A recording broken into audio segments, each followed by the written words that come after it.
Welcome back to Top 5 DEI, the premier podcast about and for professionals who cultivate diversity, equity, and inclusion in their craft, and where we build connections with 5 questions. Get ready to dive in.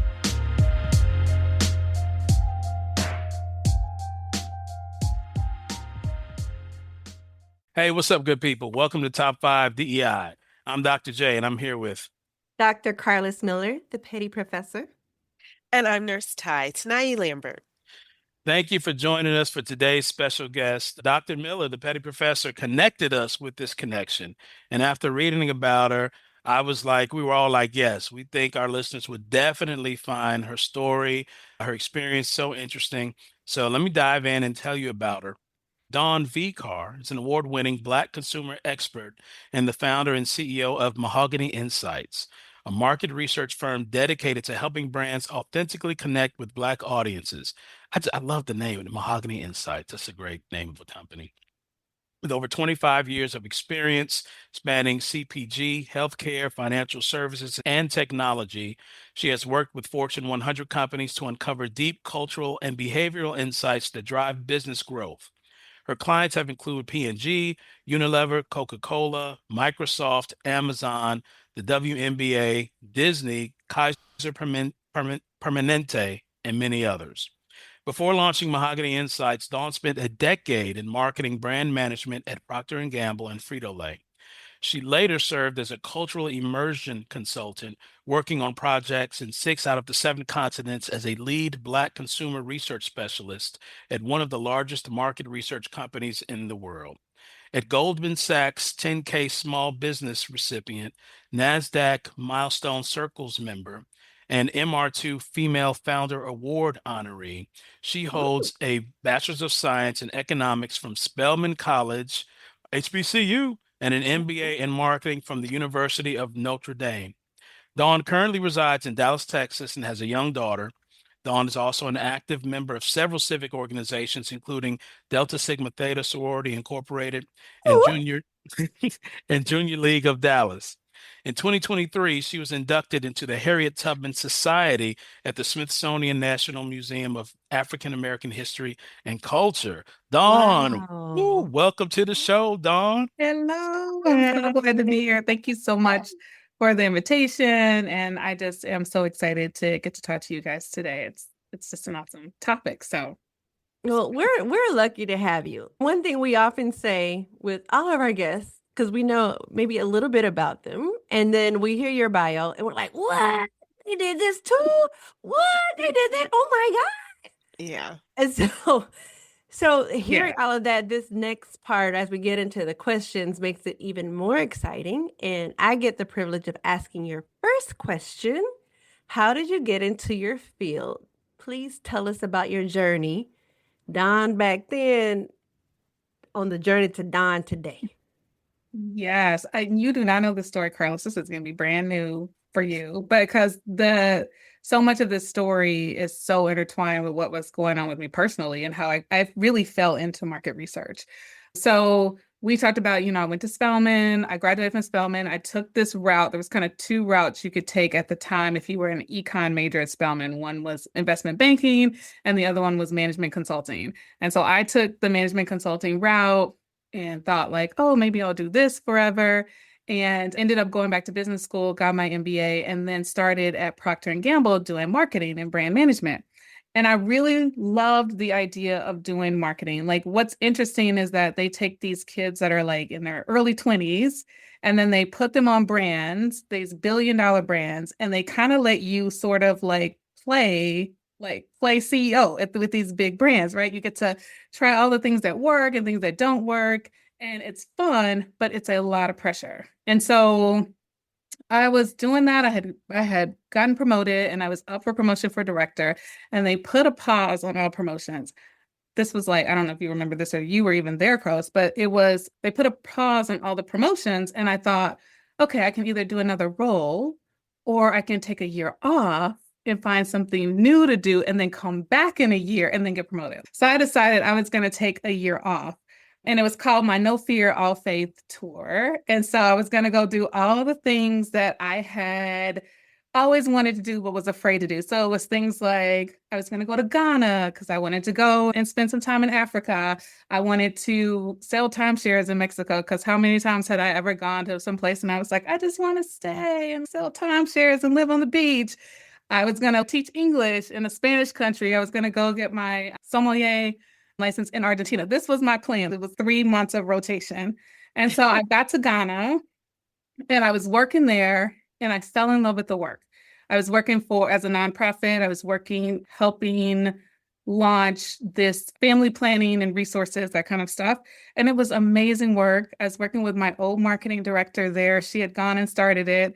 And then she left and they gave me the job if I wanted it as country director for this nonprofit in Ghana. So I was like, yes, this is what I was meant to do. I thought I was meant to do this No for All Faith tour, but maybe I was just meant to get to Ghana and live here and make all this impact.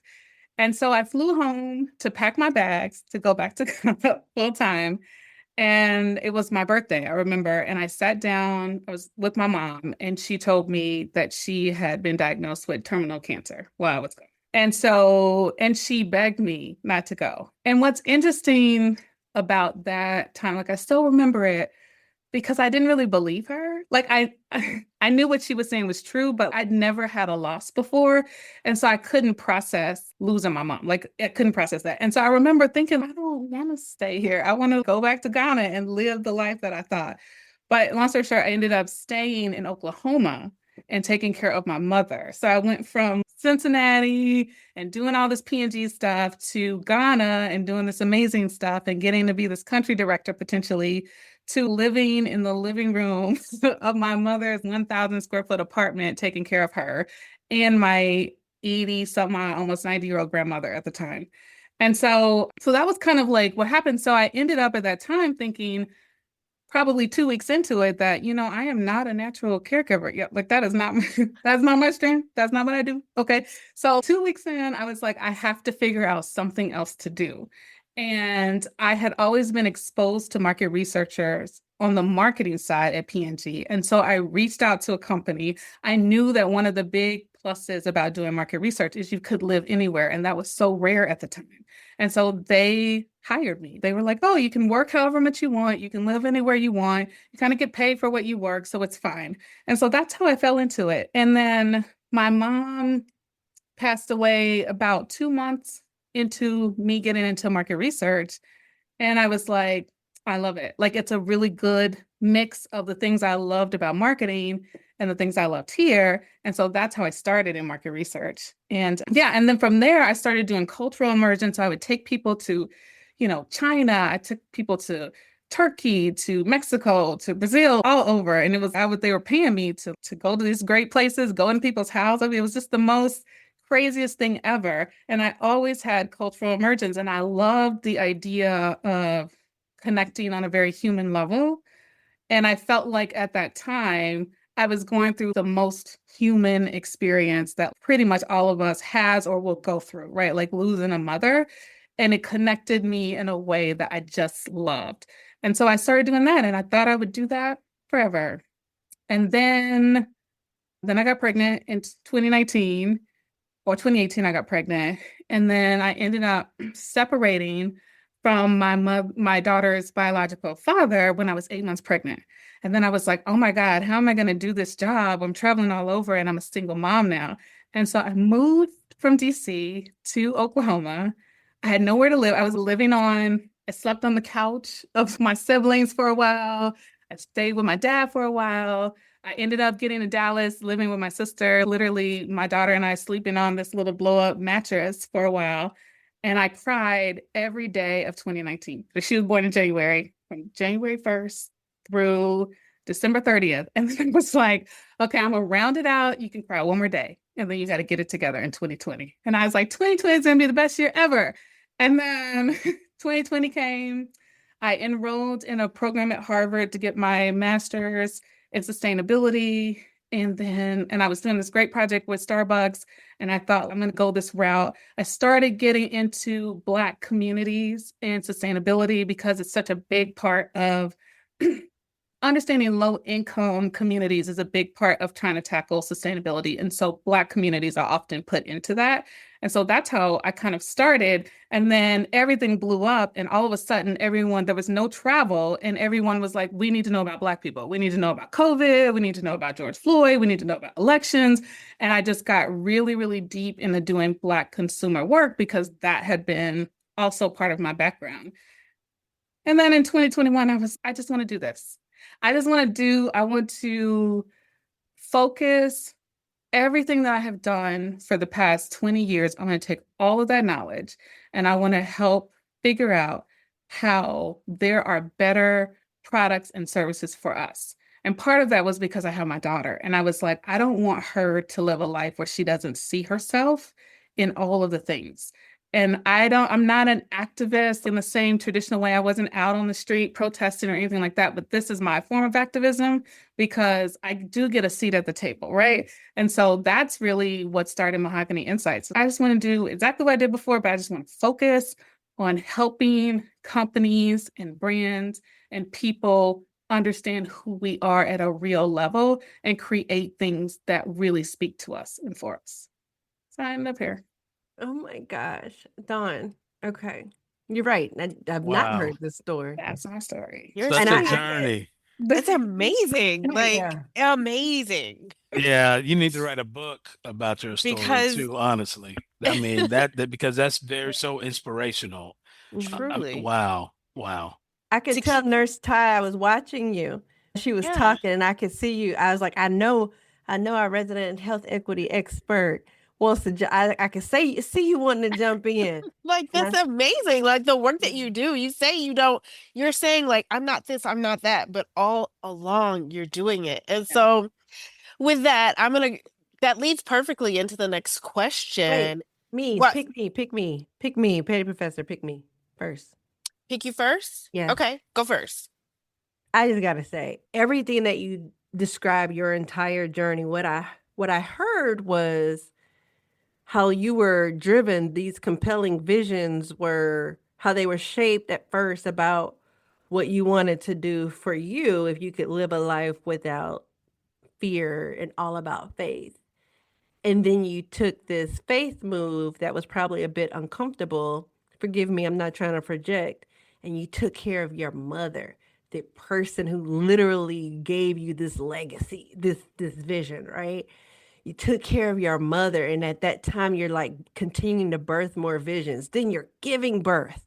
And oh my God, I'm seeing all these different connections from your mom, your daughter, the people who were around you as you were making these decisions. And might I say, even the connection back to Mother Africa. These are just all of the connections that are stirring up in my spirit as I was listening to you. Yeah. Yeah. Real quick. Yeah, I was gonna say same here, and I think that's so honorable because my mom, she passed from cancer too when I was in my 20s, and I know how hard that is for you at that age. You know what you want to do. You had to make that tough decision to say, you know what, I'm gonna stay and take care of mom, right?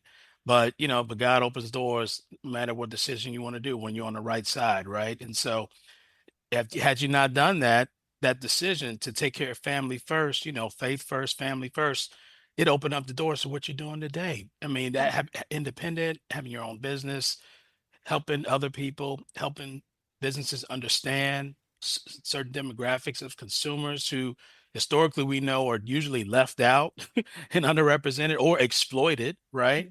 And so I just want to say that was very striking to me. That's especially that resonated with me because I also have a parent who died from cancer, my mom, and so that was very special to hear you share your story.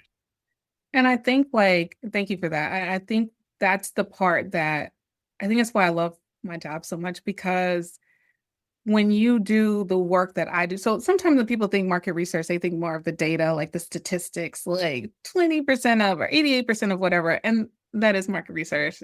And it's the great part of market. It's good. But the part that is the interesting part is the part that I did. Remember, I really love the part that I do is on the qualitative side. So it's going into homes and spending, time with people and hearing their stories and bringing richness and context to those data points. That's what I love. And in doing that, over this time, I've talked to thousands of people all over the world, right? And one of the things that is everyone has a story. And so even though there's these things that make us unique, there are these universal themes that make us human, like having to bury a parent, right? And having loss, having heartbreak, having moves, having love, and having, babies. There's just so many things that bring us together that are just universal, those emotions, those feelings, and it helps ground us in so many ways. And that is, the best part of what I do is being able to bring that humanity into the data and the numbers, into the reason why we should be doing the work that we do, right? So. Yes, and Carlos is giving the yes, because I feel that as well. Mm-hmm. The reason of what we do, the reason behind what those numbers mean, right? And how they truly impact us. Yes, because I think sometimes people hide behind the numbers. I know it doesn't matter. Numbers are great. Yay for numbers. They help highlight certain things, but people can hide behind the numbers, because what I've also seen is you can look at a number any way you want to tell whatever story, but when you can really connect, what I try to do is I try to make those clients, when I talk about I get a seat at the table, I literally get a seat. These are decision makers deciding what products go out, what advertising goes out, if that advertising is going to work or not. And when I talked about why I made the decision I made, part of it was that I live in Texas. I'm raising a young Black daughter in Texas, and I know that in so many spaces, she will not be represented. She may not even be respected at the same level. No matter what I try to do and shield her from, there are going to be some pockets of people who will make her feel less than. And what I get to do is I get to be in spaces that get to tell a story that allow people to think differently about what they put on TV, what they put on, media, what products show up, who shows up on packaging and what types. And that gives validity to all of our stories, right? And that's just such a fascinating, wonderful space to get to have the privilege to walk a little bit in. And one that a lot of people don't even know about, or don't even think about in this way. So it's, I don't think about it as DEI. I'm always I'm not a DEI, but I am. But it's it's just in a different way, I think. Yeah. So in that vein, we would like to know an accomplishment or project or event, even though you say it's not DEI. What is it, something that you've helped to plan or work on, or that you're currently working on that you're really proud of and that you believe is important to share? Yeah. So I worked on a lot of projects for clients and corporations and all that stuff. And there's a lot of stuff I could share that's case studies. But what I really want to talk about is something totally different, because, so when I started Mahogany Insights, which was September of 2021, I started it because I wanted to go work for a company that dealt with book. I didn't want to start my own. I am not an entrepreneur, or I would have said that before. I was not an entrepreneur by nature. I want to work for a company that already has everything in place, right? And so I was looking for a company that did that work. And there are lots of multicultural agencies out there that do market research, but almost all of them are rooted in Hispanic work, because back in the day, Hispanic was always needed because there was a language barrier, right? And so people knew there was a difference with Hispanic culture because there was this language barrier. So there were a lot of agencies that started in the 90s, even in the 80s, kind of addressing that need. And then Black people or Black consumers sort of became an add-on to that, but it was never really central.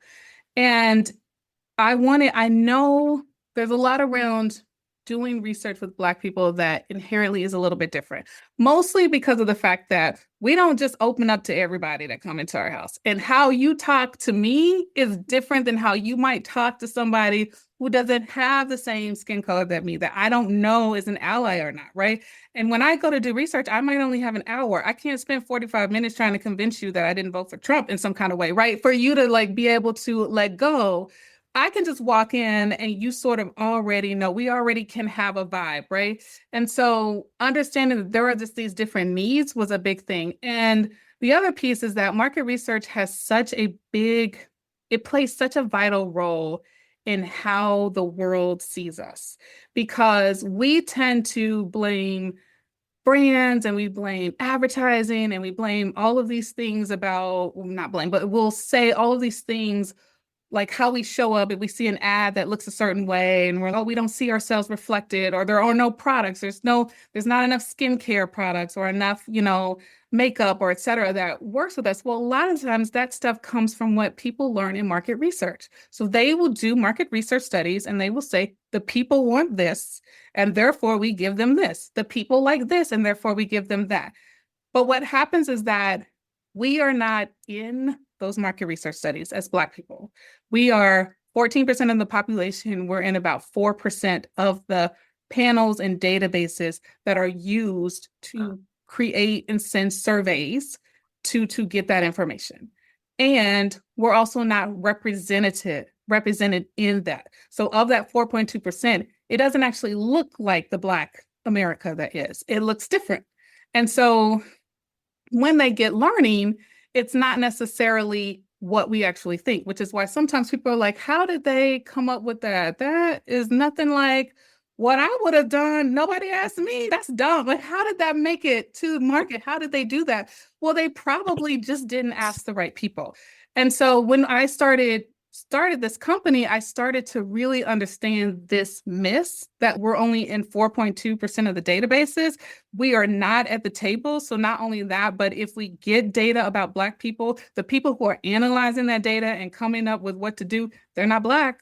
So maybe they interpret that right. Maybe they don't, but that's how it goes. And so what happens is that we end up not being actually represented. There's this great study. McKinsey did a study a couple of years ago, State of Black America. But there is a stat in there that says 76% of the products and services that Black people spend their money on every day, they are significantly more dissatisfied with than white consumers. So if you ask a Black person and a white person, anything from coffee to beverages, to cars, to whatever, anything, 76% of what you spend your money on, you are 76% more dissatisfied than a white person.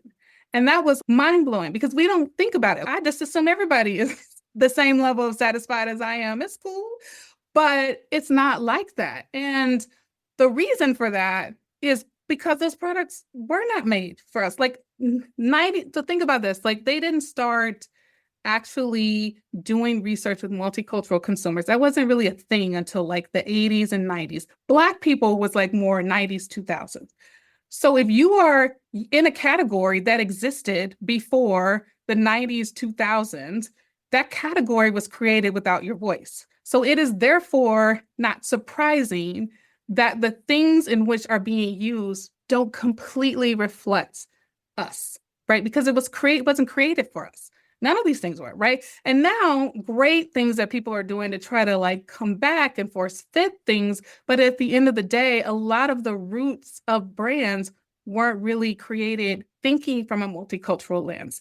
And now we have to go back and force fit it. And you see it in all of the different things that are going on. So for me, that's a little bit of background. So for me, what I really wanted to do was focus on how do I get more Black people to do research? Because if I can get more of you to do market research, then our voices will be more reflected. And it's kind of a no-brainer because you get paid to do it. So it's like, you can come in and do my research and get $200 for an hour of your time. It's going to be fun because it'll be with me or whoever. Like, it's going to be fun. And you get to have your voice heard. We get to be part of the conversation. We get be part of the narrative. We should just be doing this. This should literally be like voting. Everybody should just be registered to do it. So how do we get that? So we started a panel called Mahogany Minds. And that panel, anyone can sign up for. And it is meant to allow people to come in and be part of the narrative. So when we have surveys, we can send them out and we can poll Black America and get Black people's responses. And it's something that I would do for everyone. I think everyone should have their voice. But for some reason, there are Hispanic panels that already exist. There are Asian American panels that exist. There's LGBTQ plus panels that exist. There has never been a Black panel that has existed. Seriously? Wow. And when I would talk to people about why? Because I did not want to create the panel. Just to be honest, I thought I would just get somebody else to do this for me and I would advocate for it. But what I would hear back is Black people are too hard. We're too hard to find. We don't want to sign up to do research.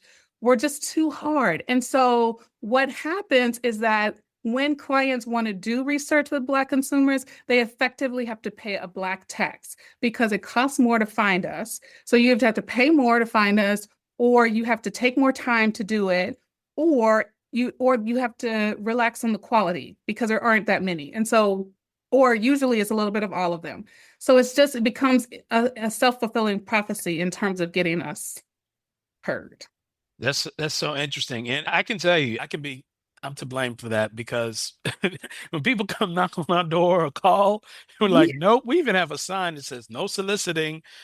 But what's striking is you said it's not just finding them, but when there aren't people in these decision-making roles, the data can even be misinterpreted. I was like, wow, I hadn't even thought about that. Exactly. That makes so much sense. And for the viewers who don't know, I'm looking at listeners. I went to Mahogany Minds.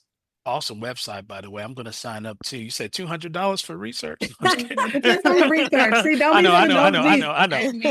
know. Yes. Yeah. And so, yeah. And it is to your point about what you just said is part of the problem, that there is a perception about what research is in our community. One is that they're going to knock on our door and beg us to do it. The other one is that they're going to use us some kind of way. We're going to be some kind of experiment. And there's all that whenever we use those terms. But in essence, you can sign up for these databases. Mine is one, but there are a ton of them out there, and they will send you an email and you will take the thing. And if you qualify, you will get money. And if you don't qualify, life goes on, right? And so it just feels like something we have to do more of. Yeah, I mean, it's hard to say we want to have a voice at the table when we're actually not doing our part to be the voice. We can't pull it out of nowhere, right? So. Well, one thing that we can do is make sure that when we publish this episode to have a direct link to Mahogany Minds, to your website, so we can encourage more people to share their voice and perhaps benefit not only the products that we see and experience, but maybe there's some other benefit too. Yes. So you are doing some amazing work. I have so many questions, so many follow-ups. And so that everyone knows, I did tell Dawn that I would work for her as a free intern. Because as scholars, we do research too. We love qualitative. And I totally agree that a lot of our work sometimes focuses. Me too. No, I just want to say that because I meant to ask you this before we started recording. Me and my colleagues are actually interviewing women entrepreneurs. And so I'm going to email you after this because Yes, do it. Because we need to get your stories out there and involved in the research, because we feel you. We have to, there's such an absence of our experiences, our expertise, our likes, our dislikes. So with this rewarding work, I want to know what has been the most challenging and the most rewarding aspects of what you do.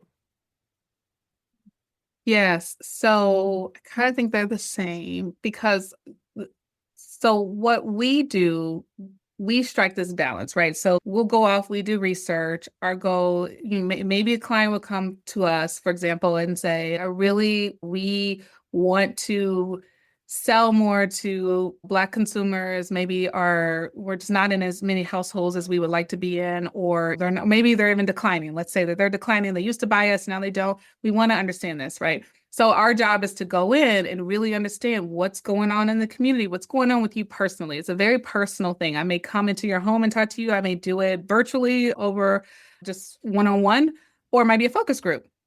But my goal is to understand who you are so that I can tell the story. And so what we pride ourselves in is trying to tell the story about these cultures. We don't just do Black consumers. We do Hispanic, we do LGBTQ+, we do Asian American. We kind of we do what I would call traditionally undervoiced consumers. So if you are traditionally, your voice is not as strongly represented, we tend to focus there.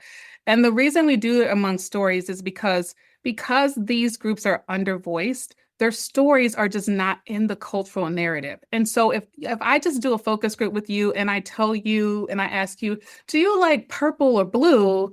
And everybody says purple, there isn't context in the cultural narrative about what may be behind what purple means, right? But if I give a little bit more context and I spend time with you and we talk about what does it mean? When you talk about being successful, what does it mean? What gets in the way? Give me some visual images that bring to life this stuff. And you start to see visually that everything that is around success or that's around protection or whatever is all purple. And then I can talk about where that story comes from and you start to tell me these stories. That becomes something that then has an element that from a context standpoint can feel more authentic, right? And so we really focus on how do we tell those stories.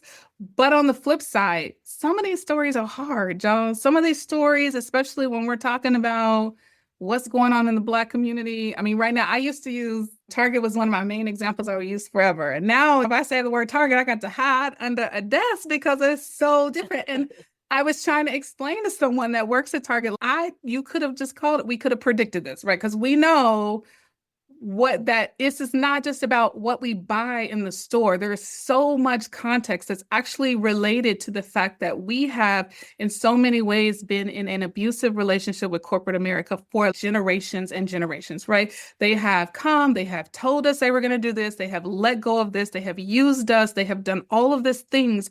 And so we are so on edge in how we trust companies and brands. And when we let you in and it feels like you betrayed us, it's a betrayal. It's not just you changed tactics. It feels cuts to the heart of who we are. And those are the stories that I love to tell, but it is challenging because everybody doesn't get it. It feels so natural to have a conversation with how you get it, right?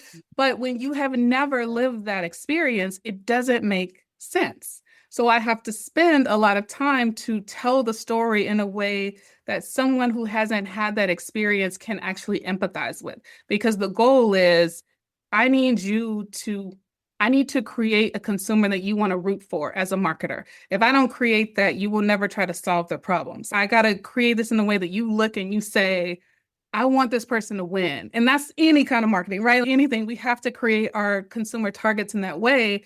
And so balancing that can be really hard because we can have big problems or things that we're going through that I have to try to narrow into something that a marketer that maybe is from some Ohio small country town has no idea how to relate to, can look at and say, okay, this is something that my brand can solve. That's always hard. I love the terminology you said. You want your consumers to win, right? That perspective, that shift in how you really are focusing on the needs and the customers versus how some people think in business how it's exploiting the market, but you're looking at it from this perspective of the opposite of that. How do we elevate the marketplace, right? Yes. And I know Petty Professor wants to chime in on something that she heard. Listen. Every time Dr. J said he saw my face light up. We try to look for what we call the word of the day, that we're going to come back and educate the people, including ourselves. And you said undervoiced consumers. Yeah. Beep, beep, beep. Yep, that's word of the day. Yes. Undervoiced consumers. We need to get a sound for that. You didn't like my authentic sound effects? You know what? Perfect. Done. Yeah. You've educated us a lot, but that was one that stood out to me. And I don't think that one has made it to the list yet of the NSF watch list of things you can't say when you're describing marginalized populations. So we'll just keep that one going. Yeah. Well, it's funny. I've tried a million different ways to talk about this group because nothing feels right. Also because, when I try to tell my clients, we do this usually before we do research. I take my clients through a come to Jesus kind of meeting. We just sit and then we're going to tell you about what you call people, what you don't call people. This is why. And we just go through this thing because I want them to feel comfortable asking me any question that they don't always feel comfortable doing in a corporate space. I don't work for these companies. I'm not in HR. You can ask me anything. And I've heard everything at this point, right? And so I try to create that environment. And one of the things we talk about is the fact that whenever I'm talking about any of these groups, we just did sizes the other day. There are 11 terms for these groups, right? And they just evolve and they evolve and they evolve.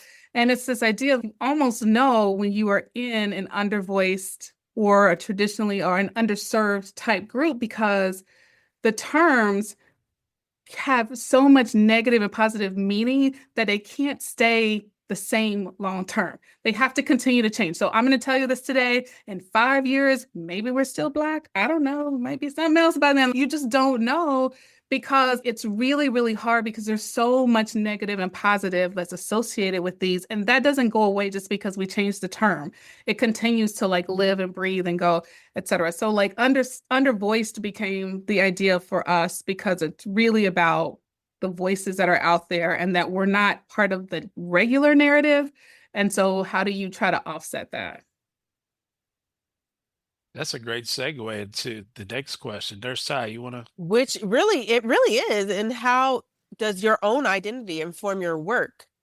Because it's all connected. Right? Yes, it's all connected. I am Black. But also, even when we don't do just Black, I mean, our niche is that because no one else is filling the niche. Firmly, everybody needs to see themselves reflected in the things that they do and purchase every day. This just happens to be the niche that isn't being served, and we feel like we're in a unique spot to be able to serve it.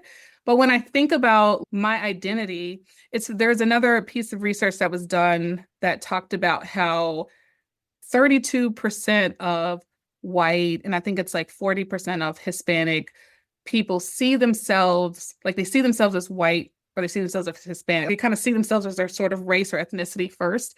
And that becomes the main thing that they sort of define themselves as in terms of their identity. All the other pieces are left. But with Black Americans, what they found was that 67% of us see ourselves as more than that. So we're Black and women and LGBTQ. Like it's almost all kind of like we sort of see everything together as this full identity. And I think that goes into how I see myself. I am definitely Black. I'm definitely a woman. I am a single mom. I am, I live in Texas. I live in a red state. There's all these other pieces that form who I am.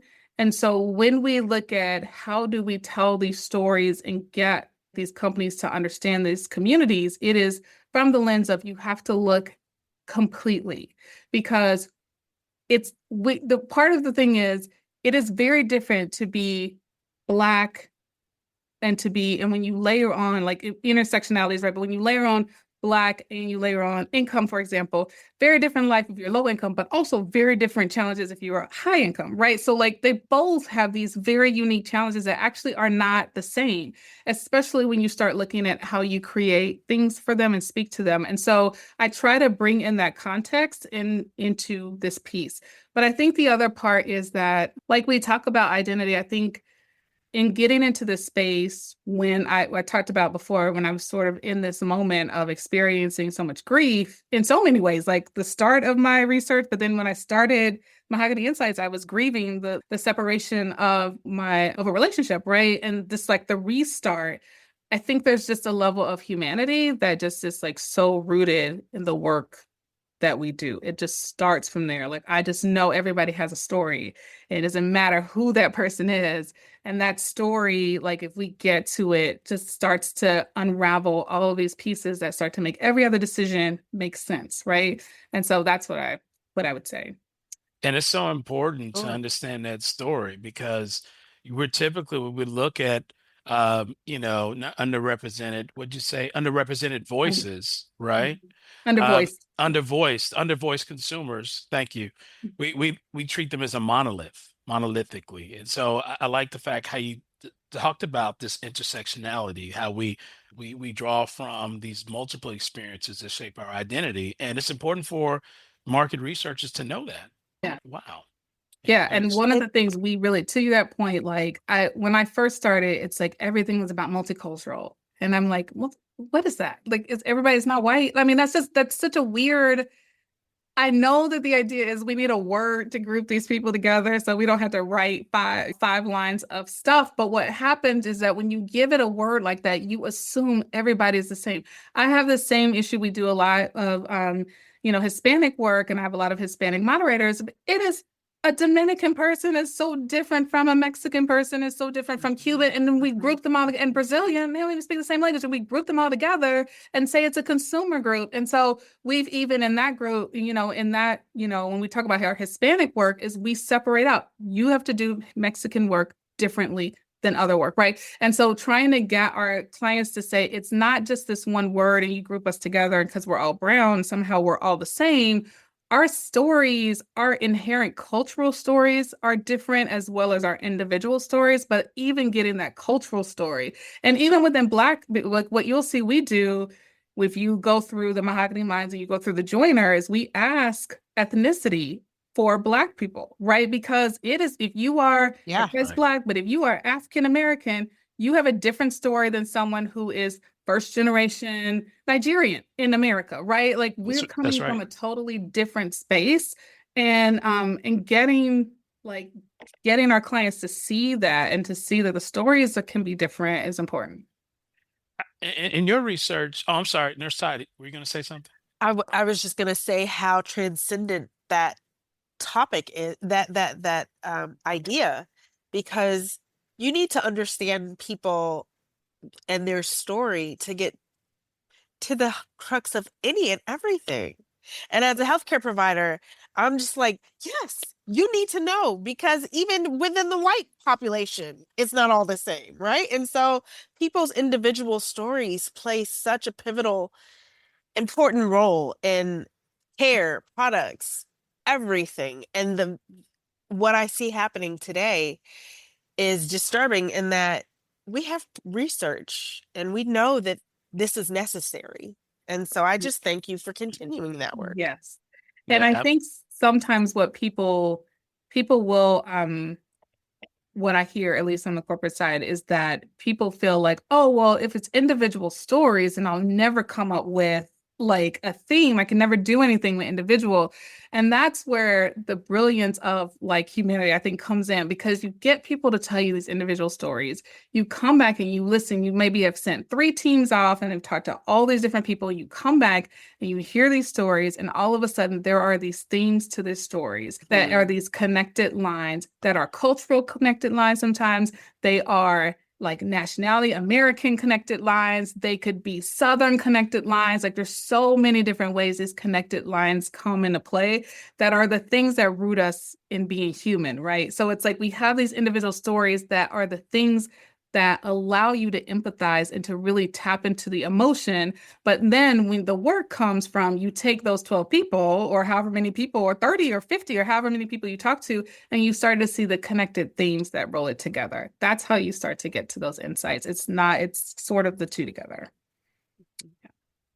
I am just beaming with joy and pride, because I think Nurse Ty said this earlier, there really is a thread that what you've said has connected to all of us.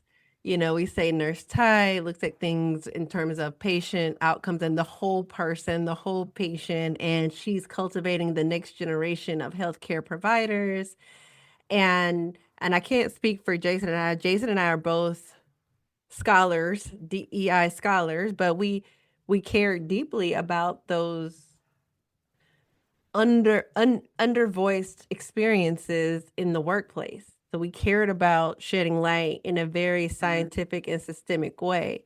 And so I am just profoundly proud and happy for you and your organization and your firms and the work that you all do, because people will not stop trying to understand consumers. They're not going to stop marketing. They're not going to stop producing products. So even if our research programs can get shut down, even if they tell us we can no longer educate about culture and cultural nuances and differences in higher education, we know that somewhere, somehow, you're going to be educated when you figure out that this product is really for you or really isn't. So that's what I get. I get excitement about. The stories continue because they're real. They real. Whether you want them to or not, these multi-layered, dynamic, prolific, deeply rooted stories of people just living and just being human exist, and somebody's going to tell them in one kind of way or another. Absolutely. And it's why I had a lot of people ask me when all the D back in January, when everything was going down, how worried am I worried, or what did I think the impact would be to my business? And I'm like, we will 100% see growth from this. I am so remotely not worried because our business is tied to making money. And these companies can only make money if they sell to people. And guess what? The demographics are the demographics. You can do whatever you want to do and try to change what things look like. But at the end of the day, the demographics will show that there is a movement and growth in all of these different spaces, right? These undervoiced communities are now going to be the voices, and you can choose not to learn or you can choose to learn. And I think what we're seeing now is that companies are like, oh my goodness, we now almost have to course correct in another way, right? We got to learn even more. We got to go fix the damage that we've done.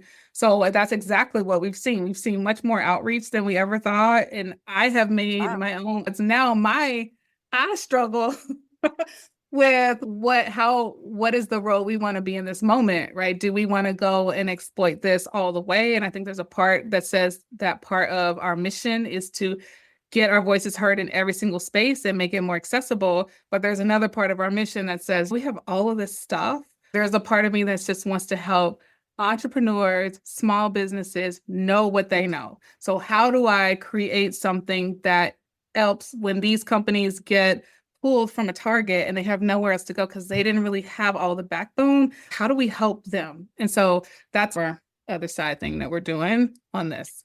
Yeah, these stories are so important, so important.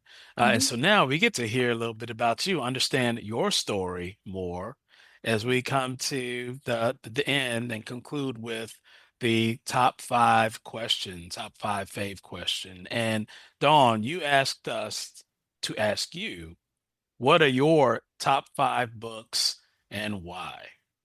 Okay.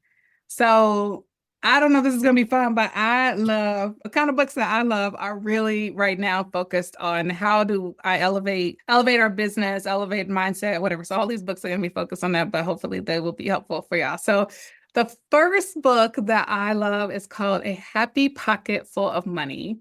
It's by this guy, David Cameron Gikandi. And so it is like a dense book. You got to get the audio version and just read it and listen to it over and over again. But why I love it is that it talks about not just the physical aspect of wealth, but the metaphysical kind of take on wealth, and that abundance and success is not just about getting rich, it's about transforming how you think about it. So wealth isn't just your bank account, it's your state of mind and how you think about it. And I love that he connects it to quantum physics and this idea that reality and time is malleable, right? So people think, oh, it's going to take me 10 years to become a millionaire, when in reality, it may or may not take that time. So this idea of connecting it to time and space is a really interesting concept. And also the idea that money is spiritual and that it's about energy. So energy has to flow. And so as you're figuring out how you think about how you use your money, how you flow and let it sort of come back to you, I think is a really interesting concept. I love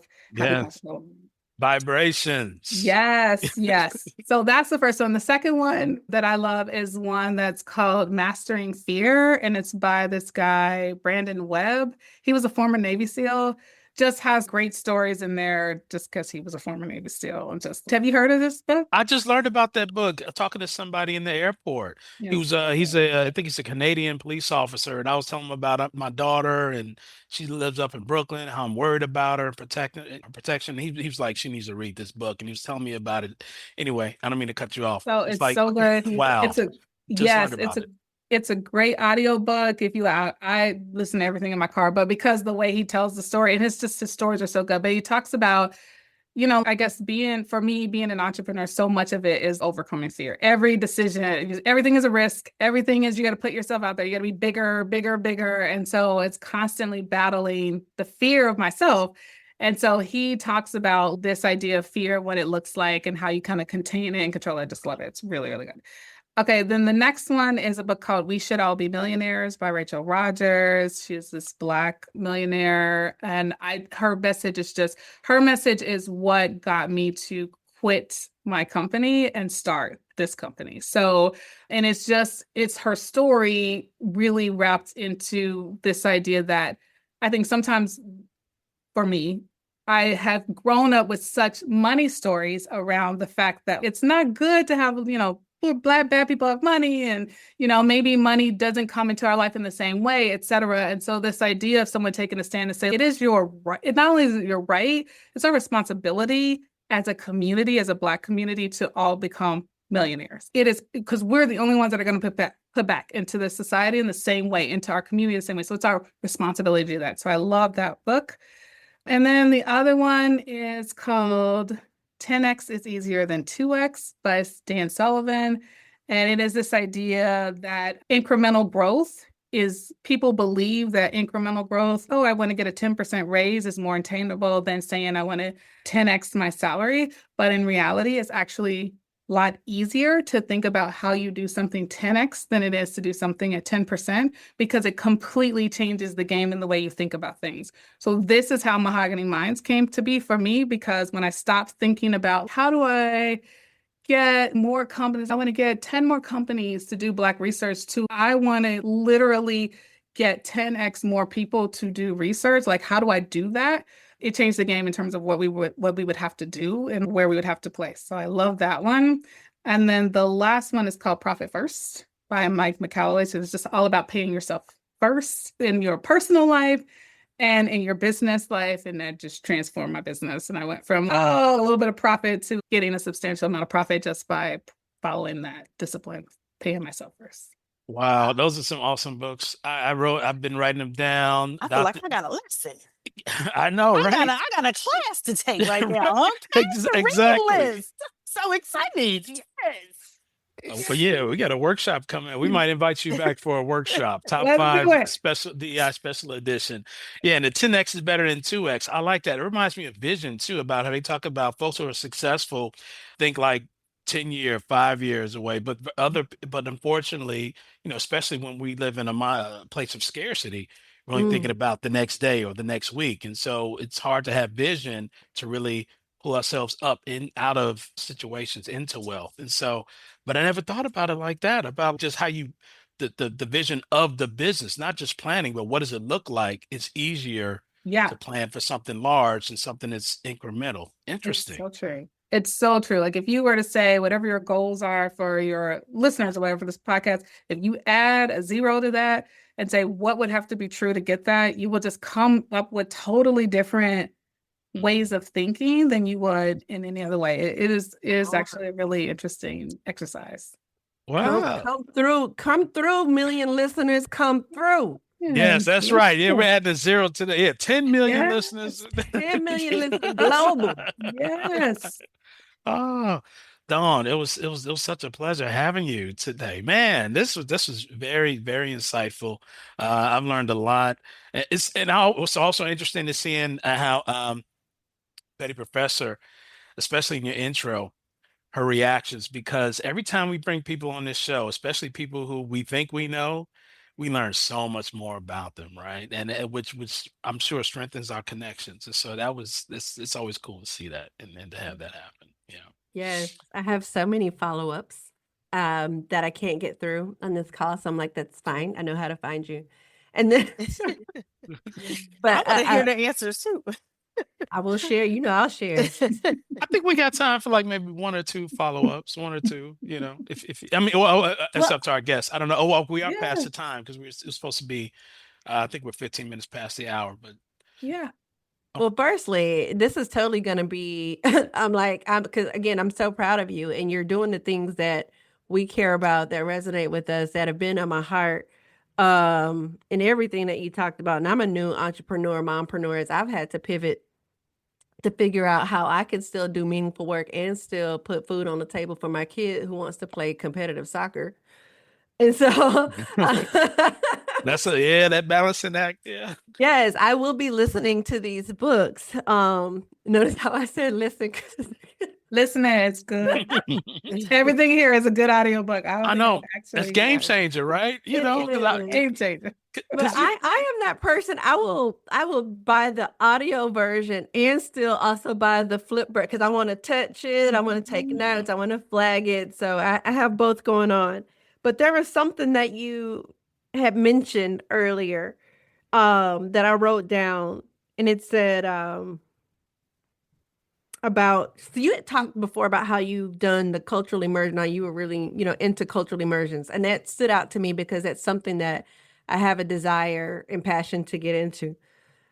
But then you also mentioned about how some of the marketers, how they weren't asking the right question or weren't able to find the people. And then for some reason, that just brought me into as you were describing how you go into the homes, how you have these conversations. If a person is not from the community in which they're trying to learn and understand, could cultural immersion that they actually cared about be a way for them to say, well, you don't have to have the same identity or the same story, but if you learned yourself in this way, then maybe you could connect on a deeper level. I just want to see what you thought about that. Yeah, that's exactly why we would do the immersions. So I would take, whether it's global, but also like in the US, like we just did an immersion. I just did one over in November for P&G, and it was cultural immersions into Mexican and Black homes. And we did fully immersive. Like we spent a long time with consumers. We really got to understand who they are. We did things like we had them take us where they go hang out. We did all kind of things. We made sweet potato pie because it was like right around the holidays. And we made somebody's grandmother with her and put the music on. And she went into this space that like we could do because it felt so natural to her. Like that was just like a natural thing that she loved to cook, and she loved to cook with her grandmother. And so let's do that. So like there are these really core ways that you can do immersions. And what's great about those is that the whole goal is for you to ask, like, what would Carlos do? Right? Like you want to get to a place where as a marketer, maybe that's not me, but I want to know what would Carlos do. And as marketers, we do it all the time. Like we very rarely work on a brand that we are also use. Like it just happens all the time. You had a lot of men who worked on Pampers, for example, and the target were new moms. And so understand, or pregnant moms, understanding that you can do when you have true immersion, but the idea is to really immerse yourself in what that looks like. So when we would take people globally, we would usually have a day beforehand that would be just immersion in the country. So I would take, for example, we did one in Turkey, and Turkish women have a thing. It's kind of like a sorority. I would never be able to pronounce it in Turkish, but they are like these neighborhood women's groups. And so it's kind of like a sorority. Like you have to get voted in, you can get blackballed out if you don't fit, but they get together and they meet like once a week and they do all kind of things. And so we went and hung out with them, and they taught me how to belly dance. It was like super fun, but it was like you got to see what life is like. And so you walk away with that, with an understanding deeper about who they are in a way that matters. But what I will also say is immersions shouldn't happen just once. To keep it going, you kind of do have to pulse it out to make sure it goes around the organization. Yeah, love immersions. Well, Dawn, thank you so much. For our listeners, thank you so much. We got all the books. Listeners, we're going to have all that for you in the podcast notes. Also, to our listeners, if you could please like, share, subscribe.